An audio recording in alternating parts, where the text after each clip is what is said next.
When you talk to pilots, about 50% of them tell you that their first touch point with aviation was Microsoft Flight Simulator.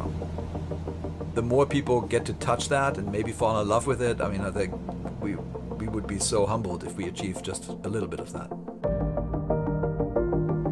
My name is Jörg Newman. I am the head of Microsoft Flight Simulator at Microsoft. Flight Simulator was one of the very, very first pieces of software the company published. It predates Office, it predates Windows. It has a very special place in the history of the company. It was groundbreaking. It stressed out PCs then. It's kind of a benchmark of what's possible. And that puts you in a position where you have to do something special. You can't just make another version every year or something like that, because it really doesn't add anything to the substance.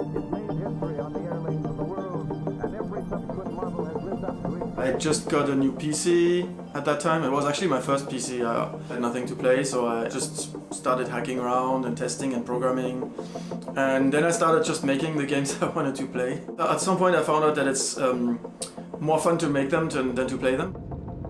I'm Sebastian Bloch, CEO of Sobo Studio. I'm one of the lead engineers on Microsoft Flight Simulator.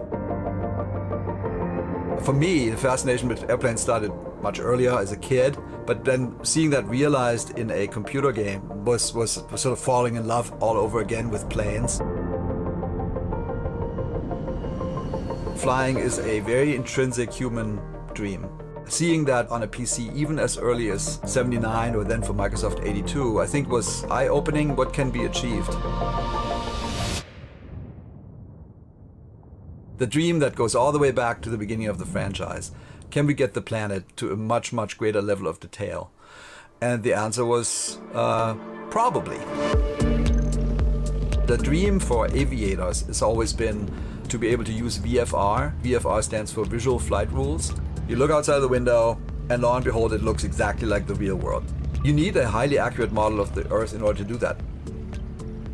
I found this company now called Black Shark AI, and they are machine learning experts. They had done this for a while. I saw their prototype, and it was doing similar things to what we are trying to achieve.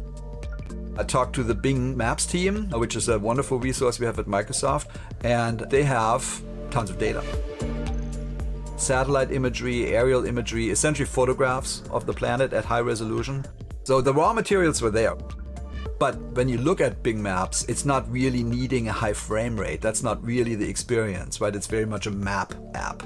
In our case, you need to run at minimal at 30 frames a second, and our gaming effort is worldwide. So you need to run at 30 frames a second worldwide, which basically means you need to get that 2.5 petabytes to everyone, wherever they sit. As long as they have internet, you need to be able to get the data. I talked to some trusted developers, in this case, the Sobo Studios. We actually started working with Microsoft way before Microsoft Flight Simulator started. One of the projects we were working on HoloLens, was representing the planet, scanning and rendering and reconstructing, and there was really a lot of technical background which really led to the idea. They have a wonderful engine that allows us to render and stream large amounts of data, and it's very pretty.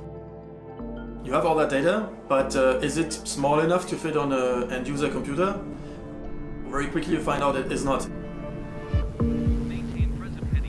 The technology needed is something which can store huge, which can process huge, but which can deliver small to a lot of people all around the globe. And that's where Azure kicked in, and it really helped us make sure we could deliver everything to a huge amount of users at the same time. It just worked. And so early prototypes already showed that we could do a very high resolution model of Seattle that looked near perfect. And then we tried the Grand Canyon because we wanted to see sort of an expansive natural landscape. And that was successful. I basically said, I think we can do this.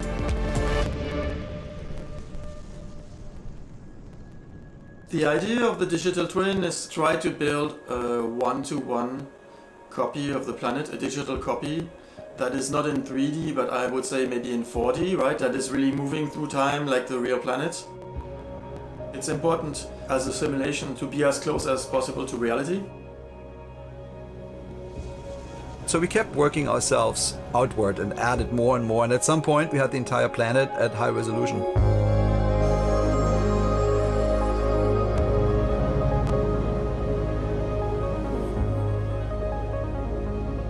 We have 37,000 airports, 2 billion buildings, 2 trillion trees.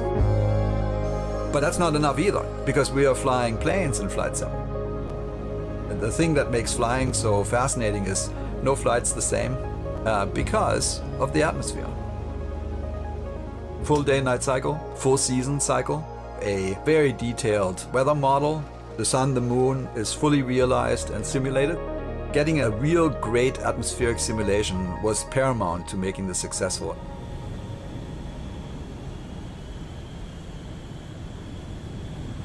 One looks at the complexity of all this and the data set and one says, how does this work? How does this run on a regular computer? And it does because of the Microsoft tech stack.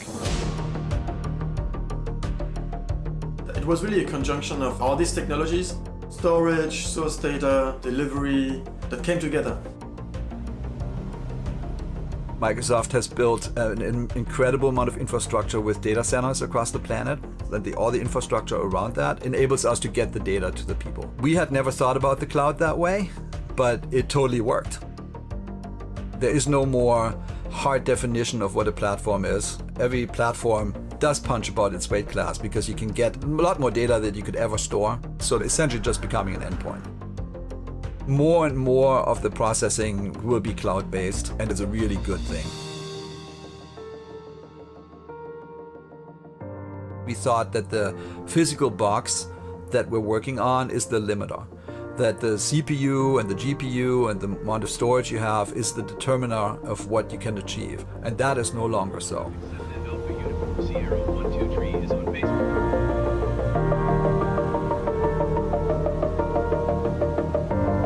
It's orders of magnitudes bigger of anything that we've ever thought of.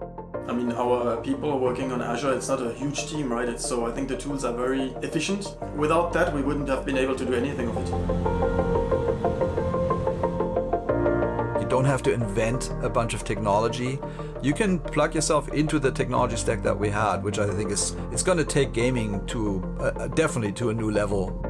You have to keep your mind free and let it sort of explore a little bit what is possible. Set your mind to what is important to you, and you can do it.